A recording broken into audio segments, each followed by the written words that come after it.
네 분이 참여를 하는 거네 이번에.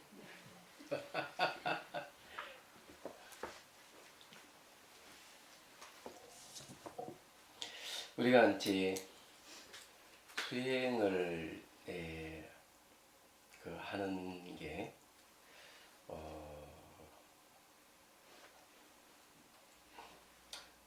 그 생사를 해탈하기 위해서 이제 수행한다고 생각하죠. 근데 생사 해탈이라는 게 이제 자기만이 해당되는 게 아니고 모든 사람들이 다 해당되는 사실이거든요. 그래서 오늘은 그 수행의 이제 뭐랄까 원리라 해야 될까요? 수행 체계라 해야 될까? 그에 대해서 이제 간단히 설명을 해드릴게요.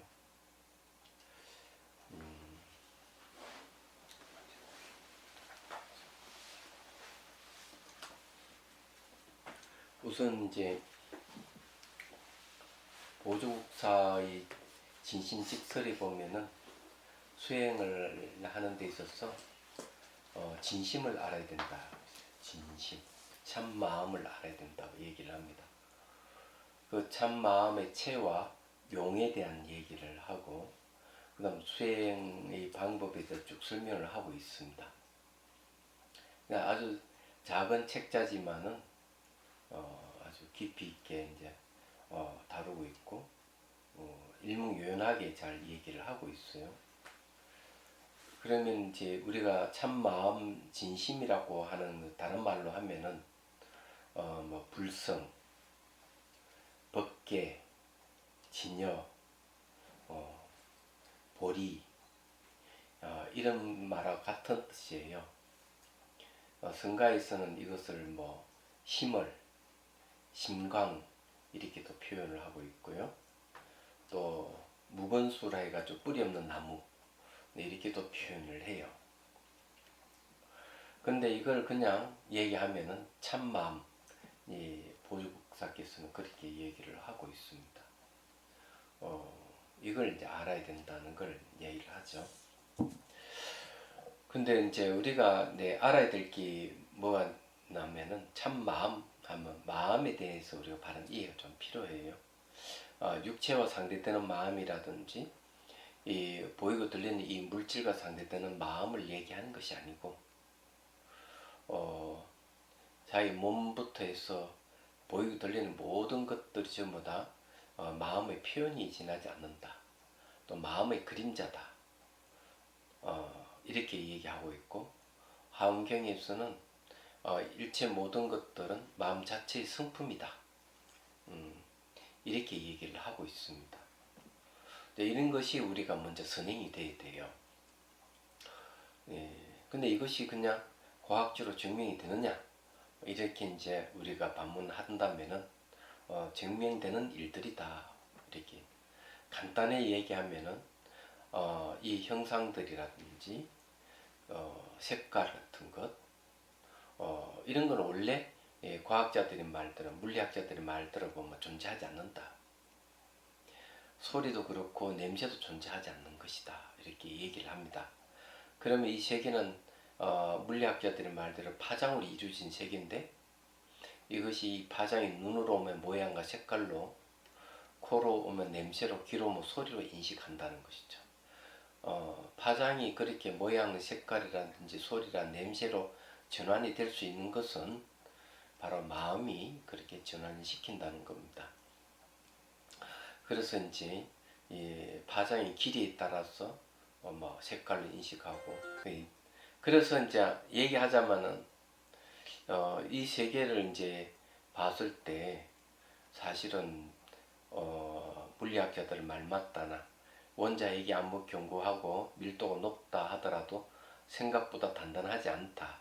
생각이 더 단단하다. 이렇게 얘기를 하는데 원자핵이라 하더라도 전자와 같이 생기고 사라지고 반복하기 때문에 거의 물질을 하기 곤란하다. 이렇게 얘기를 하고 있고 물질을 이루고 있는 원자도 쪼개면 중선자, 양선자 나가고 또 뭐 커크라고 이렇게 또 쪽에 가면 힉스라고 하는 이제 그 발견되고 이러는데, 이런 것들도 몇천 반분 1촌만 존재하는 것들이에요. 그래서 이 세계를 그냥 어떤 고정되어 있는 물질이라든 이런 건 존재하지 않는다고요. 무상하게 변하는 건 맞는 얘기고, 변한다는 것은 모양과 색깔이 없다는 얘기. 근데 그런 것을 이제 모양과 색깔로 볼 수 있는 게 이제 마음이 이제 그 역할을 한다는 얘기입니다. 그래서 이 대승기신론에서는 물질의 본질은 무엇이냐, 지혜다, 이렇게 얘기를 합니다. 우리가 이제 이런 걸 이제 생각해 보면은 알 수가 있습니다. 간단하게 이제 그렇게 우리가 이걸 전제로 해서 우리가 수행을 논해야 된다, 이렇게 말씀드립니다. 그럼 결과서는 마음 하나만 잘 알면 된다는 얘기. 마음의 본성을 깨뜨려 본다는 것은 모든 존재의 근원을 깨뜨려 본다는 이야기가 됩니다. 그래서 성가에서는 마음을 가리켜서 그 성품을 보아 부처를 이룬다, 이렇게 얘기를 하는 거예요. 이유를 보면은. 그래서 마음 본성을 바로 보는 방법을 제시를 하는 것이 도노법이라고 얘기를 해요. 그렇지만은 이 조사 스님들이 하는 이 방법이 전적으로 이것만이 진실이다, 이거 외에는 하면 안 된다, 이런 뜻은 아니에요. 얘기하자면은 이 마음의 본성을 깨치는 방법에는 다양한 명상법이 있다는 거죠. 그 중에 이제 화두를 드는 방법도 그 중에 하나일 뿐이에요. 얘기하자면. 그래서 사람들은 또 다양하게 근기가 다양하기 때문에 이 성향도 다양하고 그래서 이 수행하는 방법도 다양하다는 걸 이제 말씀드립니다. 그래도 아무리 다양하더라도 마음 본성을 깨닫는 데 있어서는 기본적으로 사마타 위파사나에서 벗어나는 건 없어요. 그래서 사마타는 집중 명상이고 위파사나는 분석 명상인데, 이거는 부처님께서 가르쳐 준 방법이죠. 그리고 화두를 참하는 방법도 역시 여기서 벗어나진 않고요. 그럼 어쨌든요, 이 얘기를 하자면 이제 그런 건데, 이 마음의 본성에 대해서를 이제 좀 더 우리가 깊이 이해할 필요가 있어요. 그랬을 때 이제 수행하는 방법, 단계, 그 결과, 이런 것들이 이제 명확하게 우리가 알 수가 있습니다. 그런 것을 정확하게 이제 말씀하신 분이 원칙 스님입니다. 그것을 경, 행, 과 이렇게 얘기하는데, 경이라고 하는 것은 이제 앞에서 말한 알아야 될 사항도 뭐 진여, 법계, 뭐 이렇게, 또는 보리, 또는 뭐 원각, 이 보조국사께서는 이렇게 열반이란 말도 씁니다. 열반.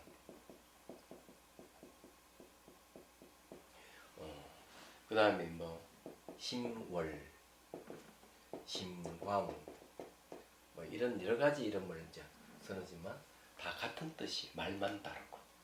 그래서 이 마음의 이걸 이제 말하자면은 마음의 본성이다, 이렇게 얘기하고, 보조국사께서는 이걸 전부 다 그냥 마음의 본성 하나로 얘기하면은 진심이다, 이렇게 얘기를 하고 있습니다. 근데 이제 제가 이제 얘기하고 싶은 것은 경행과 이 세 가지가 맞아야 된다는 거죠. 행이라 하는 것은 이제 이 수행이죠. 우리 수행하는 건데, 여기에서는 수행 방법이 제시가 되어 있고요. 여기는 수행 단계가 있습니다.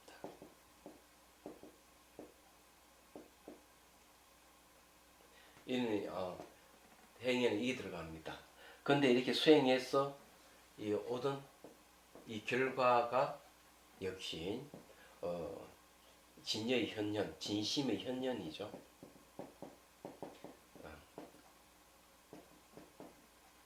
근데 이걸 이제 깨닫는 거죠. 예, 얘기하자면. 얘기를 하자면 그렇습니다. 그래서 이 우리가 마음의 본성에 대한 것이 그대로 수행 방법과 수행 결과가 서로 다 맞아야 돼요. 이 세 가지가. 세 가지 딱 맞았을 때 이것을 요가다 이렇게 합니다. 요즘 말하면 이게 바로 수행이다. 이렇게 이제 딱 얘기를 하고 있습니다. 말을 하자면은. 근데 이제 이렇게 이제 이론적으로는 이 설명이 한데, 그건 어떻게 해서 이 세 가지가 이게 딱 맞아야 되는데, 내가 찾고자 하는 마음의 본성인 진심을 찾는 건데, 이것이 어떻게 수행 방법이나 수행 단계가 될 수가 있고, 그 결과로서 진심이 이렇게 현현되는 깨달음이라 그럴까? 이게 가능한 이야기냐 하는 거 있습니다. 그래서 이제 이걸 자세하게 우리가 알 필요가 있는데, 근데 비유를 들어서 제가 말씀드릴게요. 뭐 이렇게 한문을 쓰고 한자를 쓰고 이러니까 머리 아프잖아요. 자, 쉽게 이제 말씀드리죠. 우리가 진심이라고 한다든지 또 뭐 열반을 하든 진열을 하든 도리를 하든 상관없어요. 여기는 딱 둘로 나눕니다.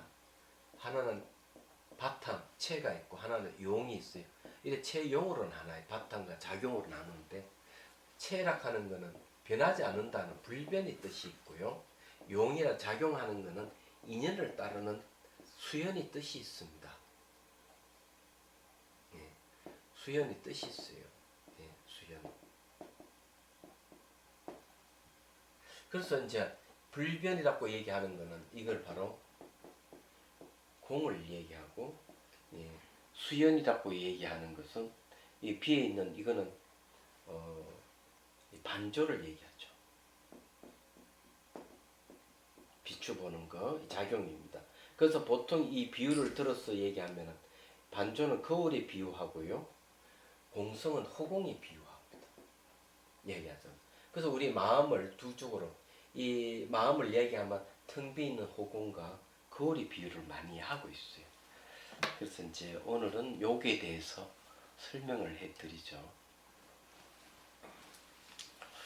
근데 이제 보조국사께서 이제 뭘 말씀하시는가 하면은, 이 우리 마음의 채 바탕은 이제 생멸이 없는 비에 있는 것을 얘기를 이제 하면서 또 이런 작용에 대해서 얘기를 하면서 멋있는 비유를 들어서 얘기를 했어요. 빈병을 비유를 들었어요. 병. 이 공이라고 하는 건 아무것도 없는 게 아니라 이 빈병과 같다 이거죠. 병은 병인데 안에 비어 있죠. 이걸 무심이라는 말을 씁니다. 마음의 본성이 비어 있기 때문에 우리가 수행을 할 때 중요한 것은 그와 똑같이 무심 수행을 해야 된다. 그럼 무심은 마음은 없다는 이야기니까 돌덩이는 나무 토막과 같지 않느냐 하고 누가 질문을 하니까 보조국사께서 그게 아니고 빈병과 같다는 거죠. 병 자체도 없고 이러는 거는 이 물을 얘기하지만 이거는 무심도 심이다 이렇게 얘기합니다. 이 마음이라 하는 여기에 비어 있는 걸 얘기하는 것이다. 그걸 갖다가 빈병을 비유를 들어서 얘기를 하는 거죠. 그렇게 이제 빈병이 됐을 때, 무심이 됐을 때 이제 거기서 묘한 작용이 일어난다 이렇게 얘기를 하고 있습니다. 참 멋있는 비유라고 생각되는데, 우선 이 비어 있는 거와 작용에 대해서 이제 설명을 해드리죠. 불변수연, 바뀌지 않는다. 마음의 본성은 바뀌지 않는다. 그렇지만은 언제나 인연 따라서 작용을 한다. 그것이 마음이다. 이렇게 이제 얘기를 합니다. 자, 이제 비유를 들어서 설명하자면 이런 얘기예요. 이거는 법화경 신의 품이도 이 얘기를 하고 있고, 또 대성 기신론에서는 꿈을 비유해서 물을 비유해서 얘기를 하나? 하고 있고요. 또 하원경에는 꿈을 비유해서 얘기하기도 하고, 이제 이렇게 여러 가지가 있는데 다 공통되는 내용들이에요.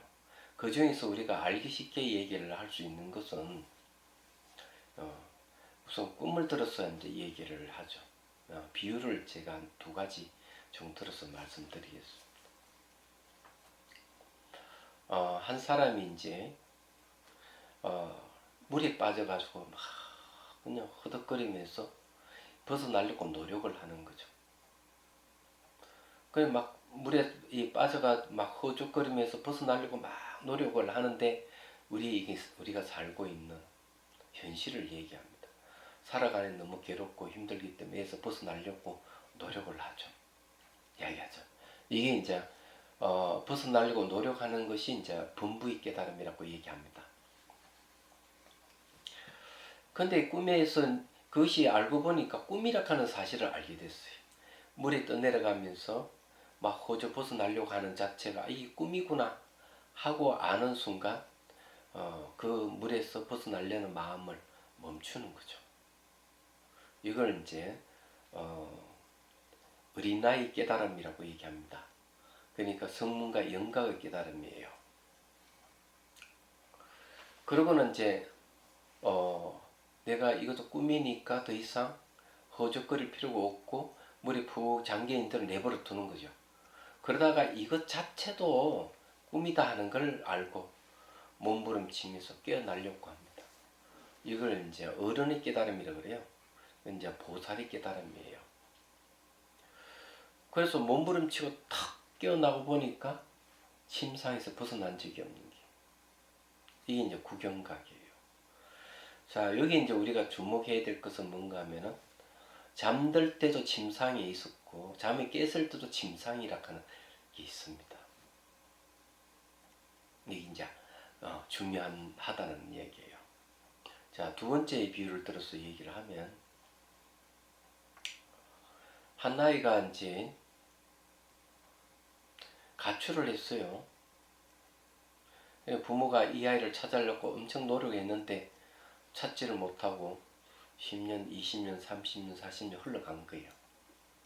근데 이 아이는 그 사이에 이 지방, 저 지방, 이 나라, 저 나라 떠다니면서 거주 중에 산거지가 됐어요. 그러다가 이제 아버지가 사는 나라에 와가지고 아버지가 사는 집 앞을 지나가야 됩니다. 근데 문 안으로 힐끗 보게 되는데 그 집 안에는 아주 고귀한 사람들이 어떤 사람들 둘러싸면서 서로 대담을 한담이라 그럴까? 무슨 대화를 나누고 있는 걸 보게 되죠. 근데 그 둘러싸여 있던 그 가운데 있는 사람이 이 자기 아들을 보는 겁니다. 서로 눈이 마주친 거죠. 문 밖에서 보는 건 자기 아들이고 문 안에서 보는 건 아버지예요. 근데 아버지는 자기 아들인 줄 알아요. 근데 아들은 자기 아버지인 줄 알지를 못하는 겁니다. 그래서 두 사람을 보내요. 데려오라고. 근데 그 이제 잡히면 죽는다고 생각하고 도망가다가 잡히니까 기절해 버리는 거죠. 이 아주 잘 차려입은 사람이 잡으니까 이제는 노예를 팔려갈까 겁을 냈던 것이죠. 그냥 기절하니까 내버려 두고 오라고 두 사람 다시 오라 그러고 흐름한 옷을 입혀서 다른 두 사람을 또 보내요. 보내가지고 이제 저 집에 가서 우리가 일을 하게 되면은 품삯을 많이 받는다고. 그래서 이제 이 두 사람이 아들을 데리고 집 안으로 들어오는 거죠. 그리고 이제 똥그름치는 일부터 해서 차츰차츰 이제 집안의 살림을 맡기고 끝에는 이제 아버지가 이제 사람들을 모아놓고 얘기를 하죠.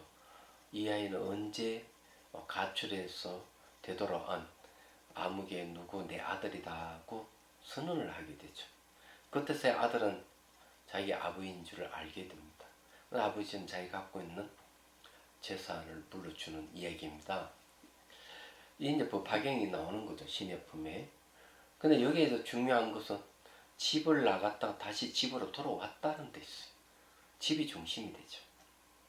꿈에서 꿈의 비유는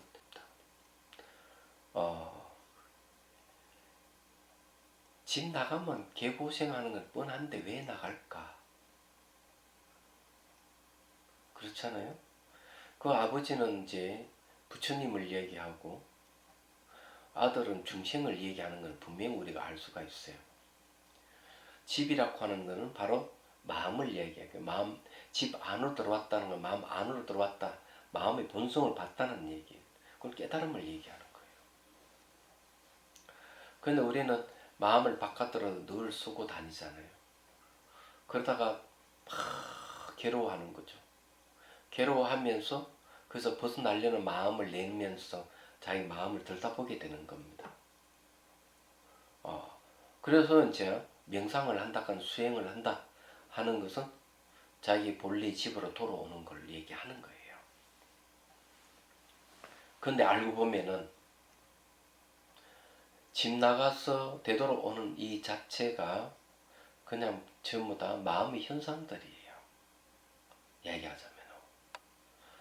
그러면 집이라고 하는 것은 얘기하자면은 저기 진심이라든지 진여라든지 뭐 열반 이렇게 표현해도 상관없어요. 그러면 집을 나와 고생하는 거는 번뇌에 휩싸여서 고생하는 거죠. 얘기하자면. 그럼 고생하면서 생사의 두려움이 있기 때문에 다시 집으로 돌아오는 거죠. 그럼 이건 도대체 뭐냐는 겁니다. 대승기신론에서는 이렇게 얘기를 하고 있어요. 우리의 마음의 본성은 본각이라는 거죠. 본래 깨어있는 마음인데 그래서 불각이 나옵니다. 깨있지 못한 마음이 나옵니다. 그것이 뭔가 아이가 가출한 거 똑같은 것이죠. 가출해서 고생하는 거죠. 그런데 이제 다시 되돌아오려는 마음이 있는 것이죠. 그게 뭔가 하면은 다시 이제 집으로 되돌아오려고 하는 마음, 너무 괴로우니까 괴로움이 벗어나고자 하는 마음을 다르게 얘기하면은 시각이라는 거죠. 본래 비로소 깨닫는 마음입니다. 그래서 이 시각이 생기면서 불각을 없애요. 그러니까 집 나온 그 번뇌를 없애는 것이죠. 그러나 다시 시각이 본각으로 돌아갑니다. 그는 다시 이제 집으로 들어간 거죠. 얘기하죠. 그럴 때 이제 이걸 뭐라고 얘기하는가 하면은 어머니와 아들이 상봉했다 이렇게 얘기합니다. 모자 상봉을 구경각이라고 그래요. 그래서 여기서 이제 중요한 게 이제 뭐가 중요하냐면은 이것 자체가 전부 다 마음이라는 얘기예요.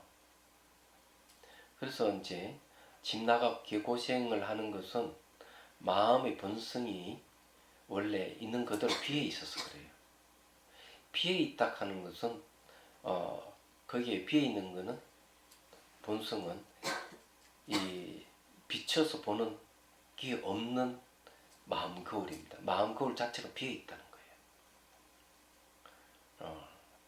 근데 이것이 여기서 뭐가 생기는가 하면 불각이 나옵니다. 그리고 그 다음에 이제 두 번째로 너무 고통스러워 힘이 드니까 불각에 의해서 힘이 드니까 반성하는 마음이 생겨요. 아이고 내가 집으로 돌아가야 되겠다. 괜히 집 나왔어. 내가 너무 고통스러워서 먹고 살기 힘들고 가장 고통스러운 건 죽음에 대한 두려움이겠죠. 얘기하자면 그러면서 이제 집으로 되돌아오는 작용이 일어나는데 이런 건 뭔가 하면은 마음의 작용이 이제 번뇌를 없애는 작용이 일어나는 거예요. 이것이 이제 바로 반조하는 겁니다. 마음의 작용이 반조예요. 거울이 비유되는 거죠. 내가 나를 인식하는 그런 거잖아요. 뇌과학에서는 거울 세포라고 얘기합니다. 다른 애들이 그냥 아이스크림 먹고 이런 거 보면은 그 본 아이는 자기도 먹고 싶어 하죠. 그 마찬가지로 거울로 자기 얼굴을 자기 자신을 비출 수가 있습니다. 내가 나를 인식하는 거, 내가 참 너무 참담하다, 내가 너무 고통스럽다 삶이 어리 이렇게 힘드냐 이렇게 하면서 자기 꼬라지를 자기가 보는 거죠. 그것도 이제 반조하는 이 나오는데 마음의 작용이에요, 그게. 그러다가 이제 집 안으로 쑥 들어오죠. 자기 집을 찾아서 들어오는데 그때 두 사람의 인도를 받아서 오는 거죠. 가르침 받아서 들어옵니다. 들어오는데 그것이 이제 깨달음이 집 안으로 들어왔다가는 내 마음 안으로 들어왔다는 얘기예요.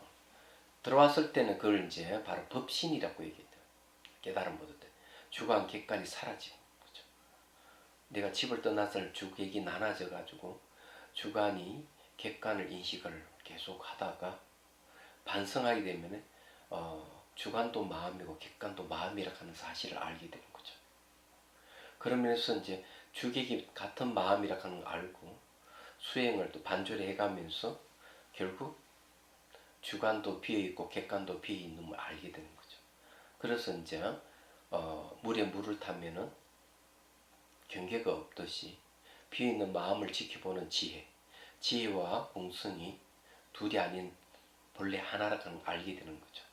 그럼으로써 이제 깨달음을 얻는데 그게 법신이라고 하는 지혜의 몸입니다. 모든 존재가 모든 것들이 마음 자체 성품인 줄 알면 지혜의 몸을 이룰지니 다른 일을 말미암아 깨닫는 것이 아니다. 하은경 법면풍에 나오는 얘기예요. 그래서 지혜의 몸이 바로 법의 몸, 법신이 되는 거죠. 온 이 세계가 우주가 그냥 자기 몸이 되는 거예요.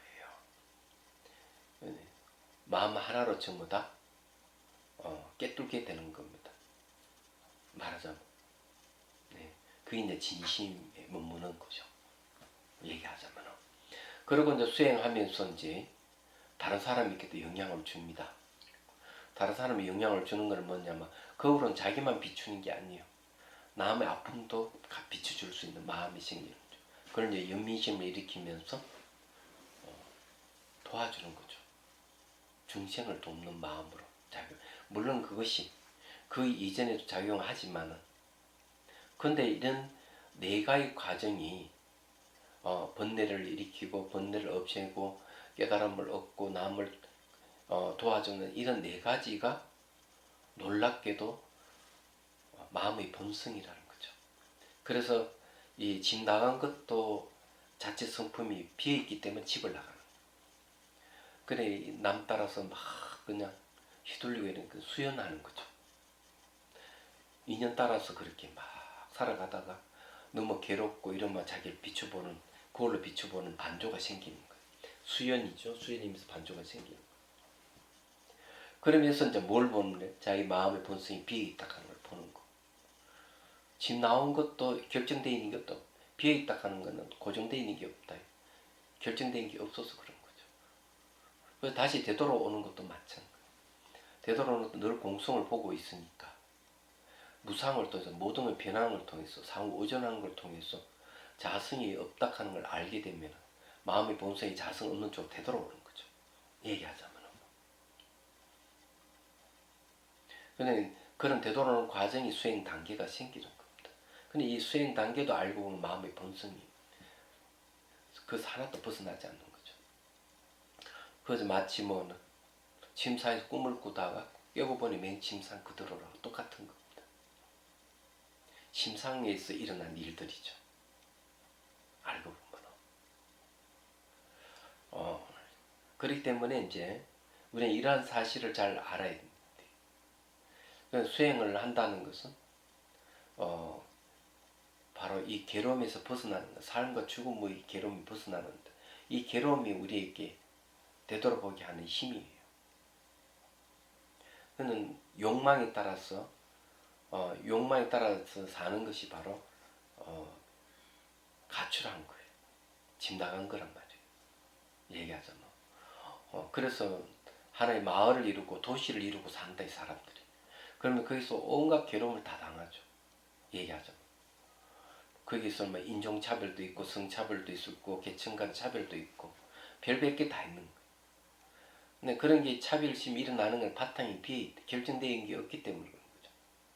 그러면서 본래 비어 있는 평등을 잘 이제 알면 그것을 없애려고 노력을 하는 거예요. 그게 반조예요. 그 근원이 마음이기 때문에 마음을 들여다보는 거죠.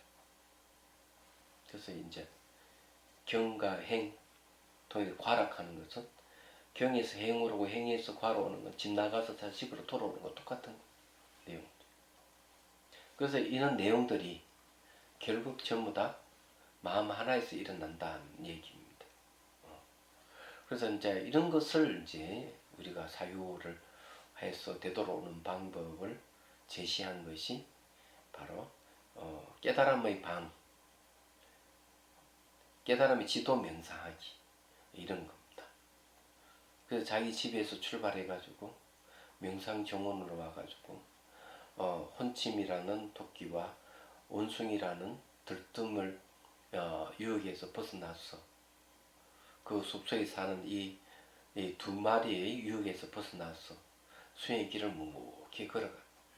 그다음 앞에 이제 도달한 게 탐진치 시냇문을 만나서 6개 징검다리를 건너갈 때 탐진치가 바로 보시와 자비와 지혜로 바뀌어가는 거예요. 그래서 소나무 숲에 도달하면 강을 건너서 소나무 숲에 도달해서 나무를 통해서 모든 존재 상호 오존 관계가 있다 하는 사유를 통찰을 하니까 빈마당이 생기고 공성이라는 빈마당이 생기고 모든 존재는 다 상호 오존이 있구나. 소나무가 독립되어 있는 게 아니고 나무를 의지하고 있고 물이 없으면 살 수 없고 햇빛을 받지 못하면 강압성 작용을 못해 죽게 된다는 사실을 알겠죠. 우리는 눈으로 보면 소나무가 내 밖에 따로 존재하는 것 같은데 다른 곳 분리되어 있고 스스로 존재하는 것 같은데 그게 아니더라는 거죠. 햇빛은 태양에서 태양 우주에 있는 거죠. 나무 모여가지고 부분이 모여 전체를 이루는 거죠. 전체 속에 부분이 존재한다는 사실을 알고 이 소나무에 기대고 있는 자기 자신도 역시 그와 같다는 걸 알게 됩니다. 그럼 그건 개체가 없다는 거예요. 개체의 자아라든지 실체가 없다는 거죠. 그렇게 알면은 빈 마당이 생기죠. 거기서 이제 선정이라 하는 연못에 깨달음이라는 연꽃이 피고 또 저 멀리 이제 깨달음이 집, 깨달음이 단계라는 거쳐가는 계단을 올라가서 본부의 깨달음, 어른아이 깨달음, 어른의 깨달음의 마루를 지나서 궁경가이라는 깨달음의 방으로 들어가서 수행을 하는 거예요. 창문을 통해서 지혜라는 햇빛이 들어오고 깨달음의 연꽃 향기에 감도는 방에서 수행하는 거예요. 이런 걸 통해 가지고 결과 뭐냐면은 이런 깨달음 지도를 통해서 마치 집 나간 자식이 자기 집으로 돌아오는 그런 과정을 얘기를 하는 겁니다. 말하자면. 근데 여기는 이제 이런 스토리가 있죠. 거기는 분명한 메시지가 깨달음이란 메시지가 분명히 어떻게 깨달아야 된다는 메시지가 담겨져 있기도 하고 그렇습니다. 그런 이제 말을 하자면은 이제 이런 수행하는 이 과정들을 이런 식으로 우리가 표현을 할 수가 있는데 결국 자기 마음의 본성을 알아야 된다 이렇게 합니다. 그 마음의 본성을 아는 구체적인 방법이 금방 제시한 있는 스토리라든지 그 상상 기법을 쓰는 거나 그렇게 함으로 해서 그게 분명한 메시지를 우리는 볼 수가 있습니다. 그런데 이제 처음 수행하는 사람들은 그게 필요하지만은 일단은 이제 그친 이 몸의 상태에서 벗어나서 미시한 마음의 상태로 들어가는 사람에게는 이런 과정을 알기 때문에 이런 상상에서 이런 깨달음 길을 가고 깨달음 방에 들어가는 이 명상 기법을 사용할 필요는 없어요. 알기 때문에. 그러면 결국 이제 다 사라지면은 마음만 남아있는 상태가 됐다면은 그 마음을 대상으로 해서 이제 우리는 관찰을 해야 됩니다. 얘기하자면. 그렇지 못하면 이제 몸 다 사라지고 난 뒤에 감각이 있으면 감각 관찰을 하면서 이제 알아차는 힘을 키워야 돼요. 알아차는 힘을 키우면은 이제 마음이 분명해지는 거죠. 관찰하는 자기 마음을 분명히 볼 수 있고 깨있는 마음, 무상고무와 삼법인의 지혜로 분명하게 자기 마음을 볼 수가 있는 거죠. 그리고 이제 그 깨있는 지혜를 대상으로 해서 관찰을 할 수 있고 또 공성을 아는 마음을 대상으로 해서 우리 알아차림을 할 수가 있습니다. 자, 그러면서 알아차리는 정념의 마음을 머물면 주객이 하나가 되면서 심일경성을 이룰 수 있고 그게 이제 하두창고의 타성일편으로 그래요.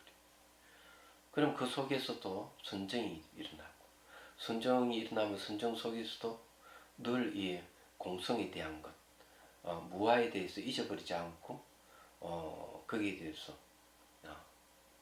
마음을 붙들고 있다면은 이제 깨닫는 것은 그리 오래지 않는다고 얘기를 할 수가 있습니다. 어쨌든 이제 수행하는 것 자체도 마음의 작용이에요. 얘기하자면. 근데 거기서 하나도 벗어나지 않는데. 그래서 이제 법화경 아니 하은경의 입법 계품에 보면은 선제동자고 53선지식을 찾아서 53선지식을 통해서 깨달아 얻는 과정을 얘기하지만은 깨닫고 나니까 자기는 법계를 한 번도 벗어난 적이 없다 하는 걸 깨닫는다 이런 거죠. 볼이 다른 이름이 법계죠. 원각이 다른 이름이 법계고 다 저게 이제 말만 달리 같은 뜻을 가지고 있습니다. 이제 그러게 돼. 그래서 성가에서는 깨닫고 보니 깨달을 것이 본래 없었고 닦고 보니까 닦을 것이 없고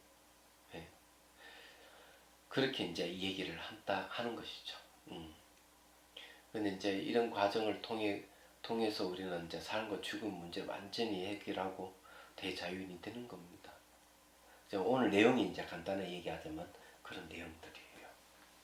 근데 여러분들 수행하는 것 자체가 이런 이치를 잘 알아야 된다. 그래서 깨달음, 명상 깨달음 논하다, 또 명상 지혜를 논하다 자세히 다 얘기해 놨으니까 그걸 꼭 여러분들 참조를 하시고 여기서 이제 가르쳐 드린 방법대로 이런 수행을 하시면 됩니다. 그래서 이제 6박 7일 동안 열심히 한번 해보십시오. 수행을 하면서 수행하는 것만큼 명상하는 것만큼 행복한 일은 없어요. 결국 집 나간 자식이 집으로 돌아오는 게 수행이다. 본각에서 불각이 나오고 불각에서 시각으로 시각에서 다시 본각으로 돌아오는 것이 수행이다 하는 거예요. 그런데 우리는 다시 우리 본성을 찾도록 노력하는 명상이다. 결론은 그런 이야기예요. 질문 있으면 하십시오.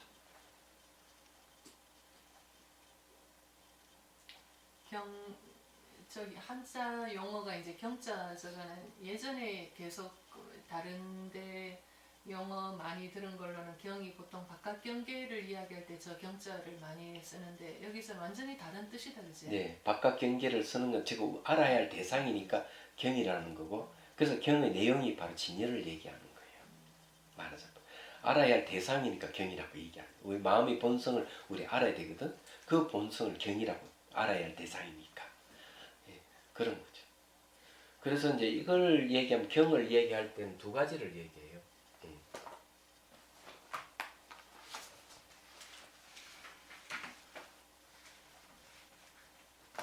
두 가지가 이제 뭔가 하면은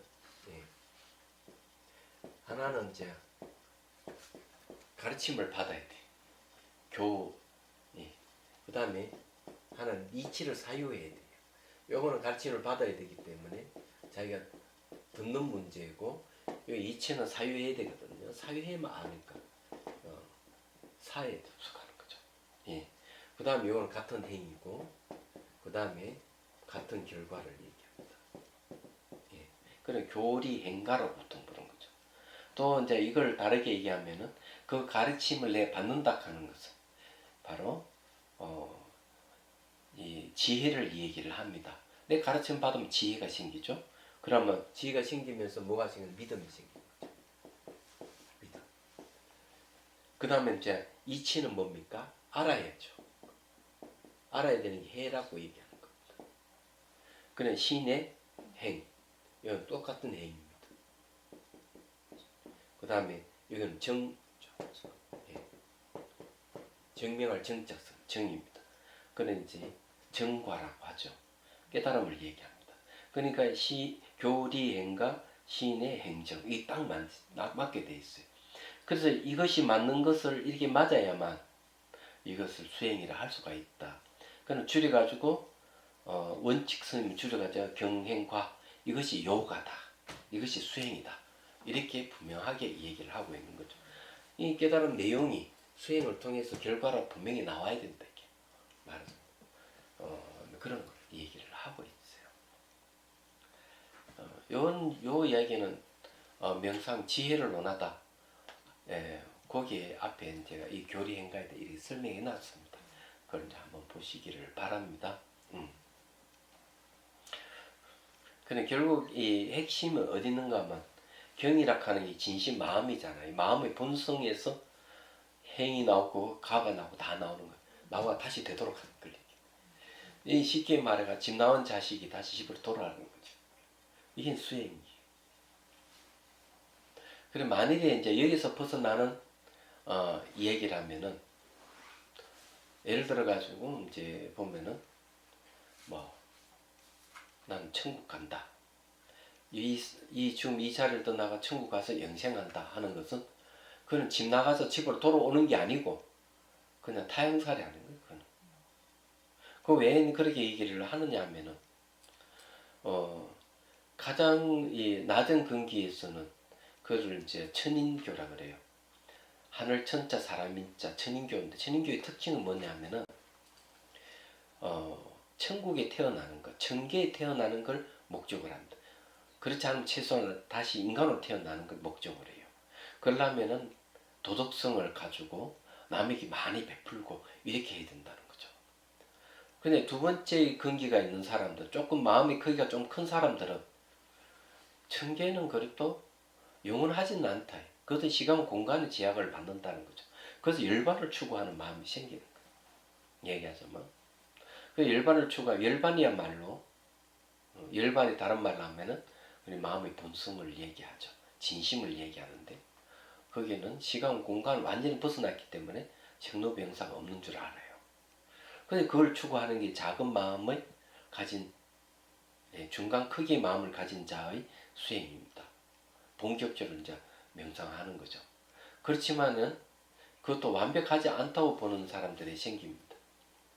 왜냐하면은 내 혼자 내가 열심히 수행해가지고 열반에 들어가는 건 좋은데, 다른 사람들이 다른 중생들이 고통받는 것을 외면하는 꼴이 되기 때문에 자기는 열반에 머물지 않고 중생 구제하는 걸 목적으로 삼는 이들이 생기는 거죠. 이런 사람들은 마음이 큰 사람들에게, 중간 크기 마음을 가진 자가 아니고 마음이 큰 사람들은 그걸 대승이라고 그래요. 그런데 이런 분은 열반에 머물지 않고, 열반이라 하는 것도 일체법 열반을 지향하는 쪽으로 가는 거죠. 얘기하죠. 그는 그렇다는 거죠. 그래서 본성이 시작해서 본성을 돌아왔는데, 자기 안의 내면의 열반을 구하는 마음은 이거는지 소승이라고 얘기를 하고, 거기서 끝나면 안 된다고 얘기합니다. 그래서 보리심을 일으켜가지고 법신을 얻도록 노력해야 된다, 이렇게 하고, 깨닫고 난 뒤에 중생을 돕는, 유정을 돕는 수행을 하는 이들 보살이라는 거죠. 얘기하죠.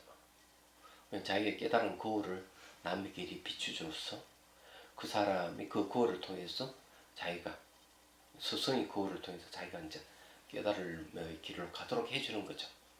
이런 걸 대승기신론의 연훈습경이라고 그래요. 인연연자에서는 도움을 주는 걸 얘기합니다. 훈습에 영향을 준다는 거죠. 이제 그런 식으로 이제 이 얘기를 하고 있죠. 그럼 어쨌든 우리 마음의 본성이 들어가는 데는 이 경행과에서 벗어나는 게 아무것도 없다. 서로가 일치가 돼야 된다. 이렇게 얘기를 한다는 거죠.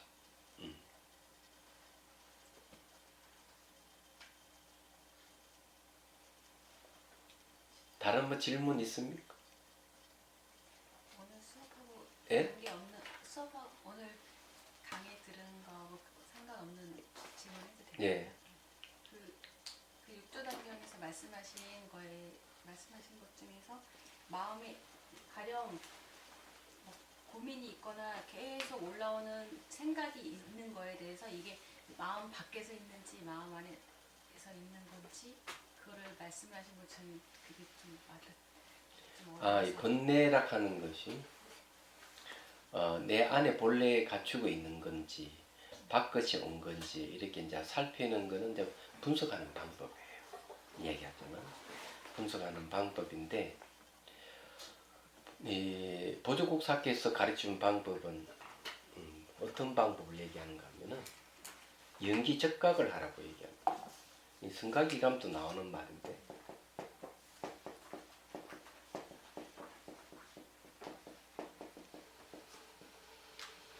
생각이 일어나면은 바로 깨달아라. 그러니까 알아차림하라는 거죠. 연기적각이라는 말이. 그래서 이게 알아차림이 있긴 필요한 거예요. 각에는 알아차린다는 뜻이 있습니다. 그거는 중론에서 이야기하는 거는 하는 무상 적공이란 말하고 무상 적공은 반야경에 나오는 얘기지만 무상하게 변하는 것은 곧 공하다, 비어있다는 거죠. 생각이 일어나는 것은 무상이거든요. 그랬다 오래 바로 깨달아 뭘 깨닫느냐? 공이라 하는 것은 무생이란 말과 같은 말인데 무생은 요즘 말로 하면 자치 없음 또는 흔적 없음입니다. 그래서 생각이 탁 일어나면은 생각은 일어나는데 생각 자체는 자치가 없어요. 이건 종소리가 없네. 종이 없네. 돌로 달라야 돼. 그래서 이게 종하고 같은 거예요. 땅 치면 소리가 들리는데 소리는 들리면서도 소리 자체가 머물지 않잖아요. 머물지 않는 거거든. 머물지 않는다는 것은 자치가 없다는 거예요. 그래서 생각이 일어나는 즉시 바로 즉각 생각이 일어나면 바로 자치 없음을 바로 보는 거예요. 그럼 연기적각이 되는 거예요. 이것이 뭔가 하면은 여기 병 안에 물건을 비우는 방법. 마음이란 병의 안에 수많은 잡다한 생각들을 비우는 방법. 이 무심해져야만이 바깥으로 반전하는 게 없고 안으로 헐떡거리는 마음이 없어야만 도에 들어간다. 이렇게 하듯이 연기적각하는 방법이 바로 그 방법이다. 그래서 이제 뭔가 마음이 일어나는 것을 매 순간 일어나고 사라지고 관찰하셔야 돼요. 알아차림하셔야 돼요. 알아차림하면 흔적 없음을 보게 되는 거죠. 그게 뭔가 말하 깨달음 같다. 늘 의식을 깨워야 돼요. 그런 식으로. 그러니까 어려운 건 아니에요. 지루하지도 않죠. 물을 부어주거나 자비손 스타움을 주면 몸에서 반응을 보이고 그 반응하는 것들이 바로 이 무상함을 보여요. 반응하는 것. 이렇게 툭 치면 몸이 반응하듯이 물을 부어주거나 스타움을 줘도 몸이 반응을 해요. 그러면 그것이 일어나고 사라지고 하는 그 현상을 잘 봐야 돼요. 그러면서 자치 없음을 보는 거예요. 매 순간 일어나면 일어나는 곳이 있는지 살펴봐야 돼요. 사람이 사라지는 곳이 있는지 살펴봐야 돼요. 사라지면 사라진 곳이 없고 사라진 거 돌아오지 않아요. 미래는 오지 않을 수 없고 현재도 머물지 않아요. 그런 걸 보는 거, 그런 게 보는 건 이제 무상적공 공을 보는 거예요. 그래서 이 공을 본다 하는 게 공을 이제 알아차린다는 거예요. 그건 바로 알아차림을 얘기하는 거예요. 깨달을 각에 속하는 거죠. 그게. 그럼 이제 몸이 다 사라져 버리면 감각 알아차림하고, 예. 감각도 사라져 갈 때 되면 이제 마음이라 하는 놈을 보게 돼요. 왜냐하면 계속 알아차린 마음이 처음 수행할 때부터 이게 있어야 돼. 관찰하는 대상이 변하면은 이건 물질 현상이구나. 그러면 변하는 걸 지켜보고 있는 마음이 관찰되면 이건 정신 현상이구나. 그래서 이 물질 현상과 정신 현상을 구분하는 게 이파사나의 첫 번째 지혜를 얘기하는 거죠. 그래서 이제 이 하다 보면 마음은 처음엔 발견이 안 되다가 자기 자신이 그 대상이 변하는 것을 체크하고 있다 하는 걸 알게 돼요. 체크하다 알면서 그게 이게 정신이상으로 이렇게 알아차리면 되는 거예요. 그러다 몸 다 사라지고 하면 나중에 마음 하나만 딱 남아요. 마음 하나만 딱 남아있는데 막 이렇게 꽉 차 있는 것 같지. 마음만 있는 세까지. 그러면 그 마음을 이제 관찰 알아차리면 대상으로 삼으면 돼요. 그러니 그는 마음이 대상 따라서 막 움직이기도 하고 왔다 갔다 하기도 해요. 얘기하자면. 그러면 그런 걸 마음을 붙들 줄도 알아야 돼요. 얘기하자면. 그때는 이 바깥 대상이 무상하다는 거고 소유할 수 있는 아무것도 없다 하는 걸 알게 되면 마음이 그만큼 바깥으로 흩어지는 게 멈추게 되죠. 그러면 알아차림 하다가 나중에 알아차림 마음에다 머물러 버리면 이제 그때서 이제 주관 객관의 하나가 돼 타성 일편이 되고 이러는 거예요. 수행 가는 과정이 그런 게 딱 나와 있어요. 얘기하는 게. 그래서 이제 수행할 때 중간에 한 번씩 여러분 코칭을 받으셔야 돼요. 내가 좀 잘하고 있는지 안 하고 있는지. 이유가 거기 있는 거죠. 예. 근데 앉았어.